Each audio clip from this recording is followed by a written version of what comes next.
Selamu alaikum, paqe qoftë me ju. Sot jemi me videon e 9 për shpjegimin e namazit. Sot do të flasim për sejdën. Në videon e mëparshme për namazin kemi folur për rukun, pse përulemi në ruku, pse themi lutjen e rukus Subhana Rabbiyal Azim, pse themi Sami Allahu liman hamida, pse Allahu Ekber çdo herë kur ndrojmë pozicionin, dhe shumë pyetjeve të tilla u jemi përgjigjur shkurtimisht. Tani pas rukus dhe pas qëndrimit të shkurtër në këmbë, përsëri themi Allahu Ekber dhe shkojmë në sejdë. Ky është pozicioni i sejdës, siç e shikoni në këtë video. Balli dhe hunda jon e prekin tokën. Po kështu edhe të dyja duart me gishtat drejt kibles.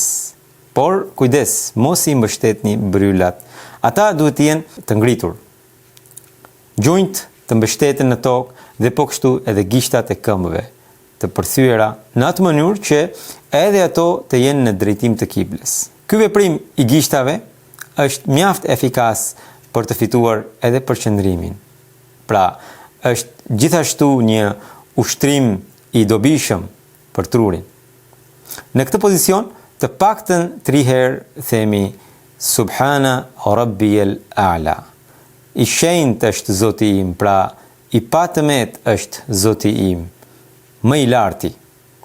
Në videon ku kemi folur për rukun, kemi shpjeguar disa gjëra të rëndësishme, duke shpjeguar fjalët Subhana Rabbi. Pra, Subhana, i patëmet është Zoti im. Pra, Rabbi, Zoti im. Nga që edhe sejdja i ka këto fjalë, unë nuk po i përsëris, por ato janë aq të rëndësishme që pa i kuptuar ato, nuk mund të thellohemi siç duhet në urtësitë e sejdës. Andaj, ju lutem, shikojeni këtë video nëse nuk e keni parë akoma. Kështu që edhe në sejdë e themi përsëri Subhana Rabbi, sikurse e kemi thënë në ruku, por jo më El Azim, por themi El A'la. Pra, nuk themi i shenjtë është Zoti im i madhërishmi, por themi i shenjtë është Zoti im më i larti. Sërish, në videon duke shpjeguar rukun, kam shpjeguar disa aspekte të atributit El Azim, pra i madhërishmi, dhe se pse e themi atë në pikërisht në ruku. Dhe për ta përmbledhur, në ruku ne i jemi afruar Zotit. E kemi bërë Zotin personal, duke thënë Zoti im. Gjithashtu, në këtë afrim e theksojmë shenjtërinë e tij, pra patëmetësinë e tij, gjë që tregon se edhe ne vetë duam të pastrohemi, duam të heqim tmetat nga vetja jonë. Dhe e gjithë kjo na mundson ta përjetojmë madhështinë e Zotit, sepse jemi më afër Zotit kur jemi përulur. Kur shohim në foto një mal, na duket i bukur, na duket i madh, por vetëm kur ndodhemi rrezet i mali, vetëm atëherë kuptojmë deri diku madhështinë e tij të vërtet. Nëse dëshiron të dish nivelin e një njeriu bujar ose dietar, duhet të rish afër me të, që të kuptosh madhështinë e bujarisë së tij ose madhështinë e dijes apo urtësisë së tij. Tamam, kjo ndodh edhe në ruku. Në rukëtimin shpirtëror, vetëm pasi i nënshtrohemi Zotit, siç kemi bërë rukun, themi Zoti im. Atëherë arrim të shohim madhështinë e tij. Këtë mesazh na jep rukuja. Por çfarë ndodh vallë në sejdë që lutja jon të jetë e njëjtë, por vetëm se ndryshoka atributi i Zotit. Nga i madhërishmi ndryshon në cilësinë më i larti, pra El A'la. Pse mund të jetë ky ndryshim vallë? El A'la do të thotë më i larti. Dhe siç e dini, këtu mbiemri është në shkallën krahasore e sipërisë absolute. Që do të thotë në lartësi nuk ka më shembull tjetër. Ai është më i larti. Asnjë lartësi nuk e arrin lartësinë e Zotit. Hazret Mirza Tahir Ahmedi, një njeri i Zotit, kalifi i 4 i xhamatit musliman Ahmedia, Allahu e mëshiroft, e shpjegon këtë temë me këtë fjalë. Cili është dallimi mes cilësive El Azim dhe El A'la? Azim i madhërisëm, pavarësisht se e përfshin gjithë universin, por kjo cilësi thekson afërsinë e Zotit me ty dhe jo largësinë, pra jo të kundërtën. Afërsia në kuptimin që ti je duke e përjetuar madhështinë e Zotit. Ti po sheh një manifestim të madhështisë së tij dhe tashmë je nën efektin e këtij manifestimi. Por El A'la, pra më i larti, që themi në sejdë, sjell një temë tjetër. Ti edhe pse po ndjen lartësinë e Zotit, por megjithatë nuk mund të barazohesh me ta. Ai është më i larti. Sa më shumë që i afrohesh, aq më shumë bindesh që ai është më i larti. Kur qëndron poshtë një kulle të lartë, e kupton lartësinë e saj, por ka disa lartësi që as baza e tyre nuk fillon aty ku qëndron ti. Për shembull, lartësia e qijeve. Një lartësi e tillë është tërësisht e paarritshme dhe e parrokshme për ty. Pra, kur ne e përjetuam afërsinë me Zotin, kemi parë dhe kemi shprehur madhështinë e tij. Por pas rukus, namazi na jep dijen se Zoti është i pakrahasueshëm. Lartësia e tij është pa fillim dhe pa fund. Në momentin kur e kuptojmë këtë realitet, ne shprehim pafuqinë tonë. Dhe për ta shprehur pafuqinë tonë përpara atij që është i plot fuqishëm absolut, nuk ka ndonjë mënyrë tjetër më të përsosur se sa sejdja. Pra, ne bijem përpara tij, tek pragu i tij. Hazret Mirza Ghulam Ahmedi, Imam Mehdiu alayhis salam, thot, sejdja është faza më e lartë e respektit. Kur njeriu e vendos veten në gjendjen e mos ekzistencës, atëherë ai bie në sejdë. Sejdja e tij, pra e shpirtit, thot, është që ai bie te pragu i Zotit dhe asgjëson vetveten dhe humb gjurmët e qenies së tij. Sejdja shpreh me veprim nderimin më të madh të mundshëm, për uljen dhe për ulësinë më të skajshme, të cilat janë edhe qëllimet e namazit. Pra, si të thuash, ne e përjetojmë El Azim dhe e bëjmë rukun përmes asaj çfarë dim rreth Zotit të Madhërisëm. Pra, e kemi kuptuar se sa i afër jemi Zotit dhe kemi rënë në ruku dhe themi El Azim, kurse sejdën e bëjmë dhe themi më i larti kur e kuptojmë sa pak dim rreth Zotit. Andaj në këtë pozicion ne themi Subhana Rabbiyal A'la.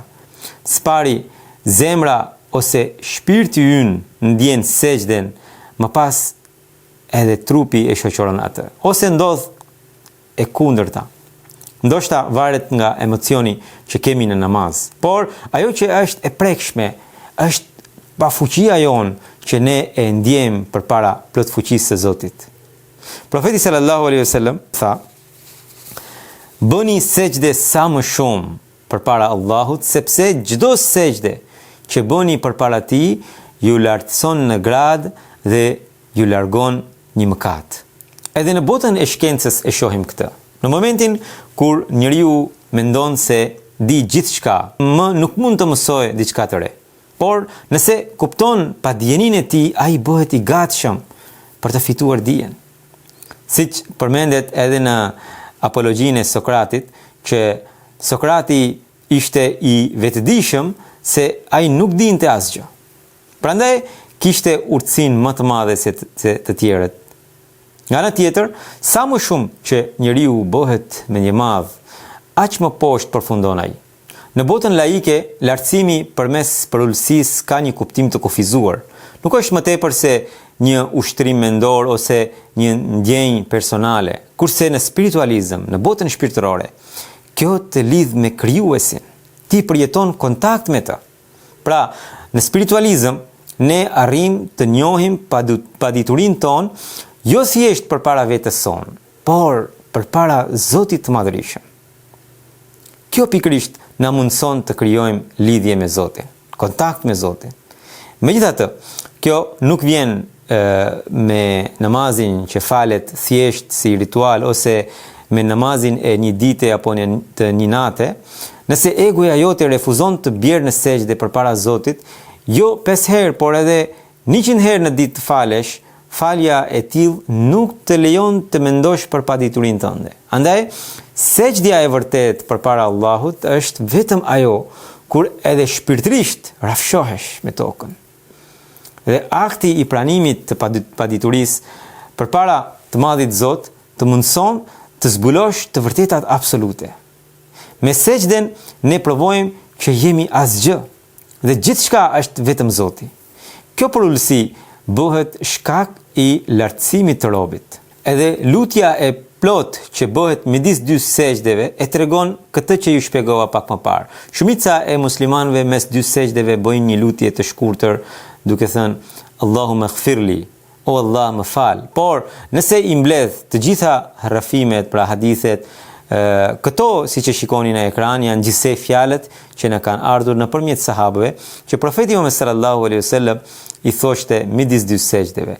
Dhe këtu ai ndër të tjera lute edhe me fjalët wa rafa'ani, o Allah më lartëso mua. Pikërisht në këtë moment kur ti nga njëra anë e ndjen pafuqinë dhe paditurinë tënde, duke u gjendur në pozicionin më të përulur të mundshëm dhe nga ana tjetër sheh lartësinë e Zotit. Ky pikërisht është momenti i duhur për lutje. Andaj sa bukur e ka thënë vetë profeti Muhammed sallallahu alaihi wasallam, tha më së afërmi që robi mund të gjendet me Zotin e tij është atëherë kur ai është në sejdë. Andaj tha, shtoni sa më shumë lutje në sejdë. Pra, sejdja është momenti i lutjes në namaz. Megjithatë, sot shohim që një pjesë e madhe e muslimanëve e falin namazin disa sa për të hequr një obligim, një barë ose ndoshta e kanë një fiksim. Dhe për këtë arsye e falin shpejt dhe pas mbarimit të namazit bëjnë dua duke ngritur duart. Ky nuk është namazi i vërtet. Namazi i vërtet është përjetimi, është komunikimi me Zotin. Le ta kuptojmë me një shembull. Zëre se ke lënë takim me një zyrtar të lartë, edhe ky zyrtar i lartë mund të jetë kryeministër i një vendi ose dikush me pozitë të lartë që mund të ndihmojë ty për çështjen që ke. Ai të ka dhënë kohën dhe vendin për të takuar. Dhe ti ke shkuar atje, je ulur me të, por në vend që ti thuash problemin, i thua disa fjalë që ndoshta as vet nuk i kupton dhe ty të mbaron koha e takimit. Përfundon takimi dhe ti del jashtë zyrës së tij dhe nga atje e thërret o drejtor, o minister, ose o mik, kam një problem, të lutem ma zgjidh. Kështu e shpjegon Imam Mehdiu alayhis salam lutjen pas namazit. Pra, kështu i ngjan, këti shembulli i ngjan ajo lutje që bëhet pas namazit. Lutja e vërtet duhet bërë brenda namazit, siç e tha profeti sallallahu alaihi wasallam. Pra në sejdë, pasi të thuash të paktën 3 herë Subhana Rabbiyal A'la, duke e përjetuar këtë lutje. Pastaj duhet të lutesh me qetësi në gjuhën tënde. Në videon e ardhshme do të vijoj me temën e razës për namazin, inshallah. Edhe deri atëherë, bashkë mirupafshim. Faleminderit për vëmendjen. Ndiqni shpjegimin e të gjithë namazit në kanalin tim në YouTube duke zgjedhur playlistin për katës ose tek faqja e xhamatit Musliman Ahmedia tek video duke zgjedhur programin Shpjegimi i namazit.